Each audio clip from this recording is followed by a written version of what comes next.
نحمده ونصلي على رسوله الكريم أما بعد فأعوذ بالله من الشيطان الرجيم بسم الله الرحمن الرحيم ربي اشرح لي صدري ويسر لي أمري واحلل عقدة من لساني يفقهوا قولي ربي يسر ولا تعسر وتمم بالخير يا مقلب القلوب ثبت قلبي على دينك. Coming back to the track, we are starting off with ayat number 33 of Surah Yasin. وَآيَةٌ لَهُمُ الْأَرْضُ الْمَيْتَةُ, and a miraculous sign for them is the dead earth. What does that have to do with the previous ayah? The previous ayah was that everybody will be gathered before Allah because the dead will get life is represented. But here, the dead will get life is represented by the dead earth, and a miraculous sign for them is the dead earth. That is why these ayahs are related. أَحْيَيْنَاهَا وَأَخْرَجْنَا مِنْهَا حَبًّا, and we bring seeds out of it, فَمِنْهُ يَأْكُلُونَ, and so that they eat from it. An incredible sign for us to think about Judgment Day is the earth that brings out seeds you eat from. For example, when you eat a fruit, a roti, a vegetable, etc., you are eating a reminder of the Judgment Day. It's a product of resurrection.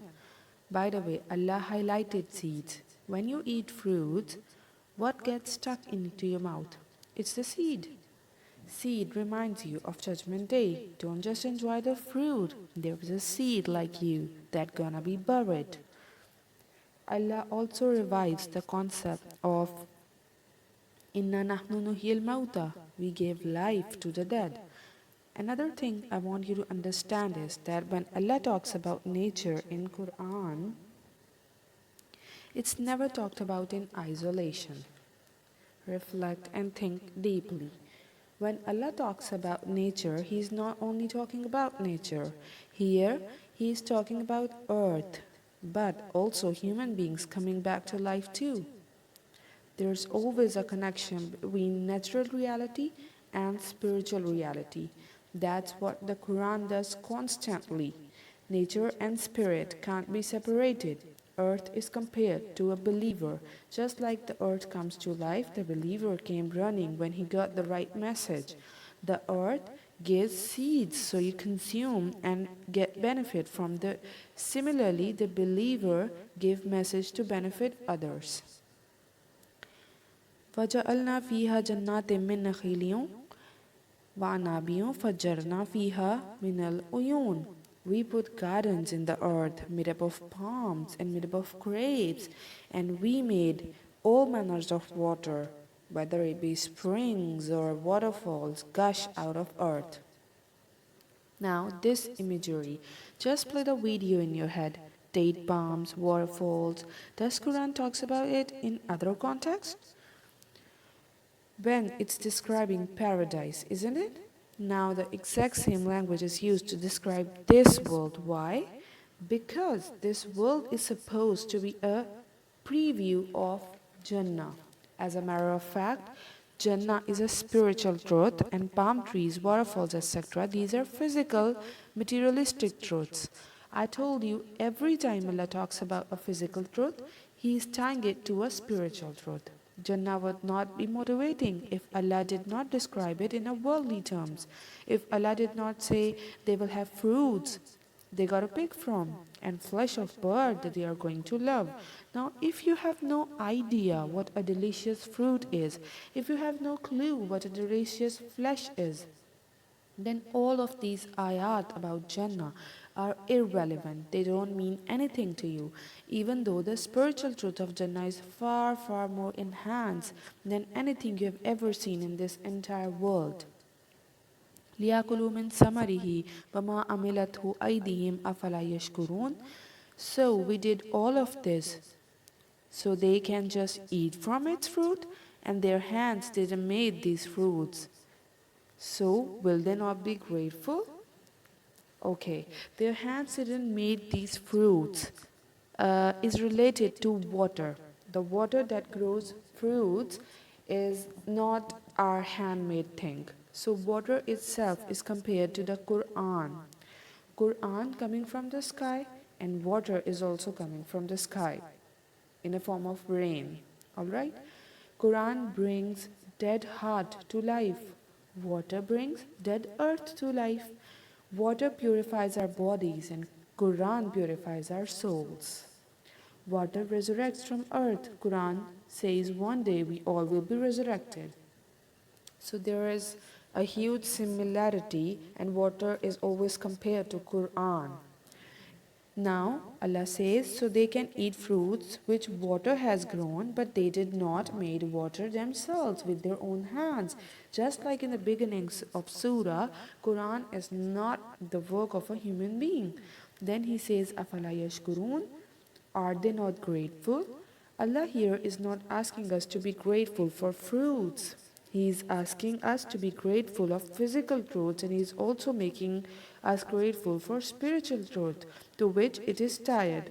That is the book of Allah. May Allah bless our hearts with Hadayah.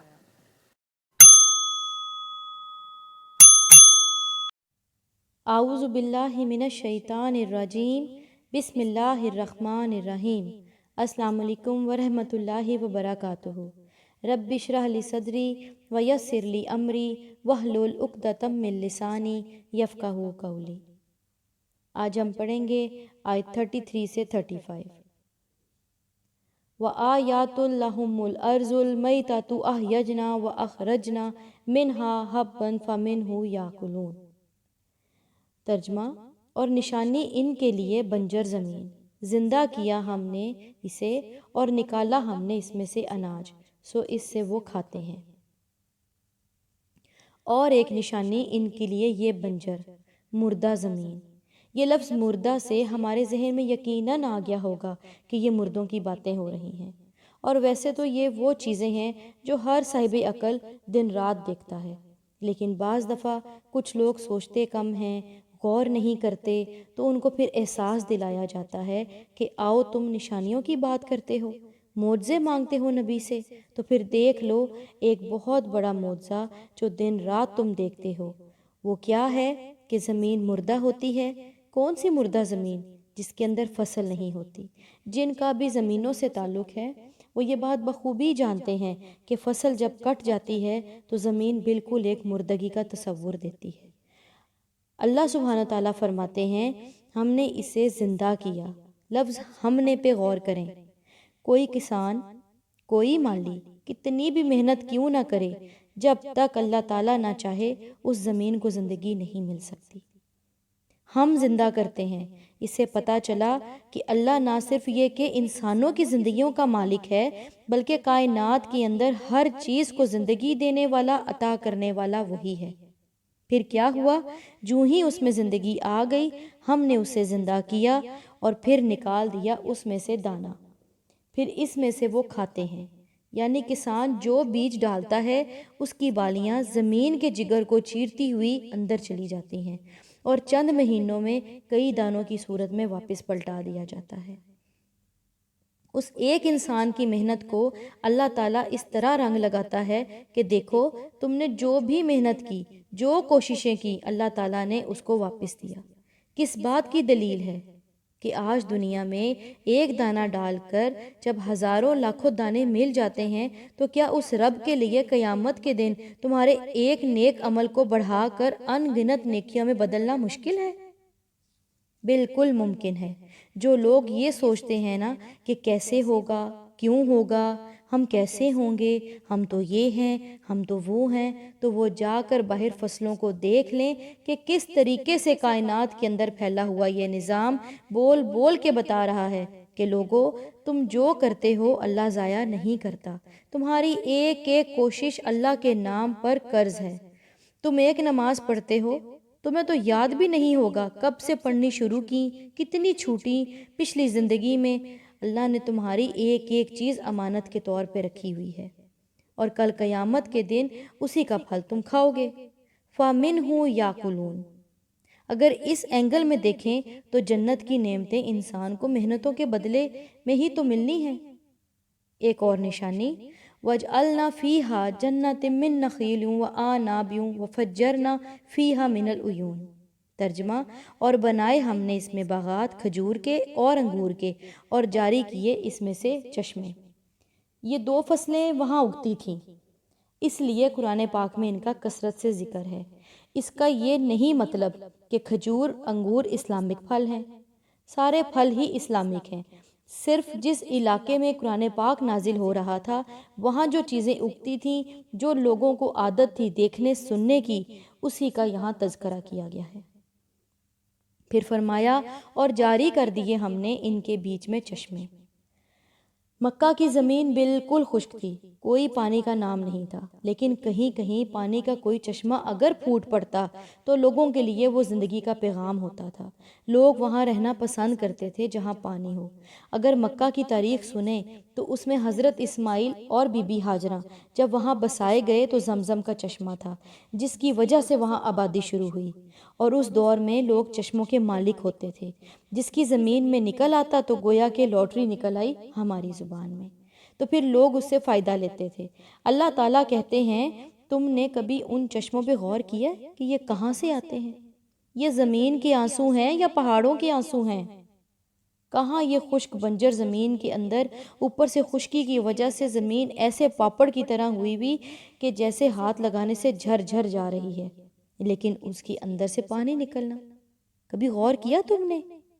عیون، آئینن کی جمع ہے، اور آئین کہتے ہیں وہ سوراخ جس کا سورس نہ دکھے، یعنی چشمہ ایسا سوراخ ہوتا ہے کہ جہاں سے سورس نہیں دکھ رہا ہوتا، پتہ نہیں کہاں سے پانی آ رہا ہے۔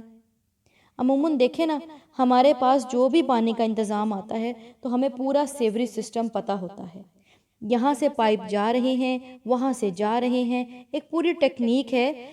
ہم جب بھی گھر بنتے ہیں، جب بھی گھر بناتے ہیں، لوگ یہ ساری چیزیں سامنے رکھتے ہیں، لیکن چشموں کا کوئی سیوریج نہیں۔ اگر ہم کسی پہاڑ کے اندر چشمے کو دیکھیں تو اس کے بعد پھر ہم وہاں اندر سے دیکھیں کہ جہاں چشمہ ہے اس سے تھوڑی دور 1-2 فٹ کھدائی کریں تو کوئی پانی نہیں دکھے گا۔ اللہ جانے یہ کہاں سے آتا ہے۔ اور اسی سے یہ لفظ ہمارا آنکھ بھی ہے۔ کبھی روتی ہوئی آنکھ کو دیکھا کریں، کہاں سے پانی آتا ہے؟ کوئی ہمارے اندر پانی کی بوٹلز رکھی ہوئی ہیں، کوئی کنٹینرز رکھے ہوئے ہیں، لیکن ذرا کوئی دل دکھا کے دیکھے، یوں ٹپ ٹپ آنسو گرتے ہیں۔ پیاس کاٹتے ہوئے تو ویسے ہی بہت آنے لگتے ہیں۔ تو اللہ تعالیٰ کہتے ہیں، کبھی تم غور نہیں کرتے یہ سب کہاں سے ہوتا ہے؟ تم ذرائع پہ الجھے رہتے ہو، تم سورسز کو ڈھونڈتے رہتے ہو، تم کہتے ہو نہیں ایک چین پوری بنے گی سورسز کی، پھر وہ کام کریں گے، وہ ہوگا، پھر ہم یہ کام کریں گے، ذرا میرے حالات موافق ہو جائیں پھر پڑھنا شروع کروں گی، ابھی یہ نہیں، ابھی تو مجھے اپنے ارد گرد کچھ نہیں دکھتا۔ تو آئین کو دیکھ لو، اس کا سورس بھی کچھ نہیں ہوتا، اس کے اندر تمہیں کچھ بھی نہیں ملے گا۔ اصل بات یہ ہے کہ اللہ تعالیٰ کی ذات ہے جو یہ سب کچھ کرتی ہے۔ اب دیکھیں، چونکہ اللہ تعالیٰ یہاں نشانیوں کا تذکرہ کر رہے ہیں نا، تو ہمیں ضرور فیل کرنا چاہیے کہ مردہ زمین میں کس چیز کی نشانی ہے۔ پہلی بات تو یہ ہے کہ مردہ زمین میں زندگی کے آثار ہونا، یعنی اس کا زرخیز ہونا، مٹی کا جمع ہونا اللہ کی رحمت کی نشانی ہے۔ لوگوں، اللہ کی رحمت کو پہچانو۔ پھر اسی طرح مردہ زمین میں دیکھیں، پانی کا، دھوپ کا اور ہوا کا انتظام، یہ اللہ کی رحمت کی نشانی ہے۔ پھر بیج کے اندر اگنے کی صلاحیت کا پیدا ہونا، یہ اللہ کی رحمت کی نشانی ہے۔ تم کیوں پریشان ہو؟ اگر اللہ نے تمہیں اولاد نہیں دی، تمہارا رشتہ نہیں ہوا، اللہ تعالیٰ جب چاہے جس کو ہرا کر دے، جب چاہے جس کا جوڑ ملا دے، تم کیوں فکر کرتے ہو؟ پھر سبزیاں اور پھل دیکھیے، کتنی نشانیاں ہیں۔ سبزیوں کے رنگ دیکھیں، کبھی آپ جو کیپسیکم، شملہ مرچ، اس کے رنگ دیکھیں، یلو بھی ہے، ریڈ بھی ہے، گرین بھی ہے، پرپل بھی ہے، کئی رنگ ہوتے ہیں اس میں۔ اور پھر دیکھیں ہر ایک کا ٹیسٹ الگ ہے۔ گرین تھوڑی کڑوی ہوتی ہے لیکن اس کی خوشبو بہت ہوتی ہے۔ ریڈ کا ٹیسٹ بہت مزے کا ہوتا ہے، کھٹی اور میٹھی ہوتی ہے، کڑوی نہیں ہوتی لیکن اس میں خوشبو نہیں ہے۔ اور پیلی دیکھیں تو لگتا ہے اس میں صرف حسن ہے۔ یعنی اللہ کی شان، کبھی غور کرو، زمین میں کوئی سرخ رنگ ڈالا، کسی نے پیلا رنگ ڈالا، کسی نے سبز رنگ ڈالا، زمین میں کیا ڈالتے ہو اور نکالتے کیا ہو؟ کبھی یہ عقل سے کام لیا تم نے؟ کیوں الجھے رہتے ہو اس میں؟ کیا ڈالیں، کیا محنت کریں، کیسے کریں؟ اللہ کی ذات تمہارے کاموں کو کس طرح کر سکتی ہے، یہ اس کی رحمت کی نشانی ہے۔ یہ سارے نظام انسان کے بنائے ہوئے نہیں ہیں۔ لِيَأْكُلُوا مِن ثَمَرِهِ وَمَا عَمِلَتْهُ أَيْدِيهِمْ أَفَلَا يَشْكُرُونَ۔ ترجمہ، تاکہ وہ کھائیں اس کے پھل، اور نہیں ہے یہ کارگزاری ان کے ہاتھوں کی، کیا وہ شکر نہیں کرتے؟ اور لوگو، یہ تمہارے ہاتھوں نے نہیں کیا، یہ اللہ کی رحمتیں ہیں، تو مانگو اللہ سے، اس کی رحمت مانگو کہ اللہ جیسے تو مردہ زمین کو زندہ کرتا ہے تو میری مردہ زندگی کو زندہ کر دے۔ اے اللہ، میرے مردہ دل کو زندہ کر دے، میرے مردہ جذبوں کو زندہ کر دے، میری مردہ خواہشات، مردہ کوششوں کو زندہ کر دے، میرے اسباب مردہ ہیں، ان کو وسائل والا بنا دے۔ اصل چیزیں سیکھنے کی یہ ہوتی ہیں، ورنہ تو 5 منٹ میں اس کا ترجمہ اور تفسیر ہو سکتی ہے، لیکن غور کریں یہ کائنات ہمیں کیا کیا سبق دے رہی ہے۔ پھر دیکھیں اللہ تعالیٰ نے مردہ زمین کو زندہ کرنے کے لیے کیا کچھ کیا۔ اس نے اس میں سے کھجوریں، انگور پیدا کر دیے، پانی کے چشمے ڈال دیے، اور سب کچھ بنا کر یہ نہیں کہا کہ خبردار اگر ہاتھ لگایا تو ہاتھ توڑ دوں گا اگر تم نے کچھ کھایا پیا تو۔ لیکن ایسا نہیں کہا، کہا لِيَأْكُلُوا مِن ثَمَرِهِ، تاکہ کھائیں وہ اس کے پھلوں سے۔ یہاں نوٹ کریں لی جو ہے نا وہ وجہ بتا رہا ہے، ریزن بتائی جا رہی ہے کہ یہ سب کیوں ہوا، صرف حسن کے لیے نہیں، یہ کھانے کے لیے بھی ہے۔ اب دیکھیے 2 چیزیں ہم ذہن میں رکھتے ہیں۔ اللہ سبحانہ تعالیٰ کی ذات جو ہے نا، اس میں جلال ہے، بہت جوش ہے، اور اللہ تعالیٰ نے جلال کے ذریعے اس کائنات کو پیدا کیا، ان کے اندر ہر چیز اس کی جگہ پہ لگا دی۔ ہم جب نبی صلی اللہ علیہ وآلہ وسلم کے اسماء الحسنہ کو دیکھتے ہیں نا، تو اس میں خوبصورتی آ جاتی ہے، جمال آ جاتا ہے۔ ہم کہہ سکتے ہیں کہ قرآن میں اگر جلال ہے نا، تو حدیث یا سنت میں جمال ہے۔ اس انسان کی زندگی جلال و جمال سے بھر جائے گی جس نے قرآن اور سنت سے اپنا دامن جوڑ لیا۔ سنت نے بتایا، نبی صلی اللہ علیہ وآلہ وسلم کے اسماء الحسنہ نے بتایا کہ کھاؤ، کھانا بھی عبادت ہے۔ روزے رکھ کے صبر کرنے والا کھا کے شکر ادا کرنے والے کے برابر ہو جاتا ہے۔ فرمایا کھاؤ، تمہیں اللہ تعالیٰ نے پھل دیے۔ کبھی سوچئے انسان کی کیا عزت اور اوقات رہ جاتی اگر اللہ تعالیٰ اسے کہتے کہ ہم نے یہ بیری کا درخت لگایا ہے، اے انسان کھاؤ اس کے کانٹے، انسان یہ کانٹے تم کھاؤ، اور بکریوں ادھر آؤ تم بیٹھ جاؤ بیر کھاؤ۔ کبھی سوچئے تو صحیح، کیا ہم نے بھی اتنا کچھ کیا؟ کیا ہمارے بھی عمل اتنے خوبصورت ہیں جیسے اللہ نے درخت کا بہترین حصہ ہمیں کھلایا؟ ہمارے بھی عمل سب سے خوبصورت ہوں۔ اس کے برعکس اگر ہم دیکھیں تو ہمارے عمل تو جانوروں سے بھی بعض دفعہ گئے گزرے ہو جاتے ہیں، جب ہم شرک کر کے اپنے رب کو ناراض کر دیتے ہیں۔ اور ساری نعمتیں دے کر کہا وَمَا عَمِلَتْهُ أَيْدِيهِمْ، اور نہیں بنائے ان کو ان کے ہاتھوں نے۔ اس کو ہم 2 طریقے سے پڑھ سکتے ہیں، یعنی غور کرو کہ اس باغ میں جو بہار آئی ہوئی ہے، جو اس میں اتنا کچھ ہے، اور جو تم نے کیا ہے، یہ کھجوروں کے لمبے لمبے درخت جو آسمانوں کو چھو رہے ہیں، یہ انگوروں کی نازک بیلیں جو زمین پہ بچھی پڑی ہیں، ان کو تم نے بنایا؟ تم کرتے ہو یہ سارے کام؟ یہ تمہاری مرضی سے ہو رہے ہیں؟ نہیں، یہ اللہ کی ذات ہے، یہ سب اسی کے کام ہیں، اسی نے یہ سب کیا ہے۔ اور اب دوسرا مطلب کہ پھل تو ہم نے بنائے، لیکن اس میں سے بھی جو تم چیزیں بنا لیتے ہو، مثلا آم تو اللہ نے پیدا کیے، اور اس میں سے مربع تم بنا لیتے ہو، اس میں سے اچار تم بنا لیتے ہو، اس سے ملک شیک تم بنا لیتے ہو۔ تو چلو جو تم بنا لیتے ہو اللہ کی بنائی ہوئی چیزوں سے، تو بتاؤ کیا اگر اللہ یہ پھل نہ بناتا تو تم اس قابل تھے کہ کچھ بناتے؟ اچار، چٹنیاں، مربے اور کیا کچھ تم بناتے ہو، کیا اللہ تعالیٰ کی مدد کے بغیر تم یہ سب کر سکتے تھے؟ اس نے نہ صرف بنایا بلکہ تمہارے لیے انتظام کیا، کس طریقے سے وہ اس کائنات کو سجاتا ہے تمہارے لیے۔ کبھی تم غور کیا کرو، اللہ کی ذات بندے کو اس کی بے بسی کا سبق سکھاتے ہیں کہ تم ان چیزوں کو دیکھو اور غور کرو۔ اللہ کی مدد کے بغیر کچھ نہیں ہو سکتا۔ تمہاری ساری کوششیں بیکار ہو جاتی ہیں جب اللہ تعالیٰ کی مدد نہیں آتی۔ اور تمہاری معمولی سی کوششیں بھی اتنی برکت آ جاتی ہے کہ جب اللہ تعالیٰ کی مدد ہوتی ہے تو کرو کیا؟ کھا پی کے افلا یشکرون، کیا شکر نہیں کرتے؟ نہ شکرے بن کے جیو گے، نہ فرمان بن کے جیو گے؟ تم بتاؤ، یہ سارا نظام، یہ کائنات کا جو نظام چل رہا ہے، یہ تم نے بنایا؟ یہ پانی، یہ فصلیں، یہ پھل تم نے بنائے؟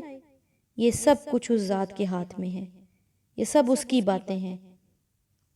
کہاں سے کس کو کس رنگ میں بدل دے یہ وہی جانتا ہے۔ تم یہ سوچو کہ تمہارا ان نعمتوں پر کتنا شکر ہے۔ اللہ چاہتا ہے کھاؤ پیو لیکن شکر گزار بن کے جیو، اس کی مرضی سے جیو، وہی ہمارا خالق اور مالک ہے۔ امید ہے آپ کو آج کا لیکچر سمجھ آیا ہوگا۔ جزاک اللہ۔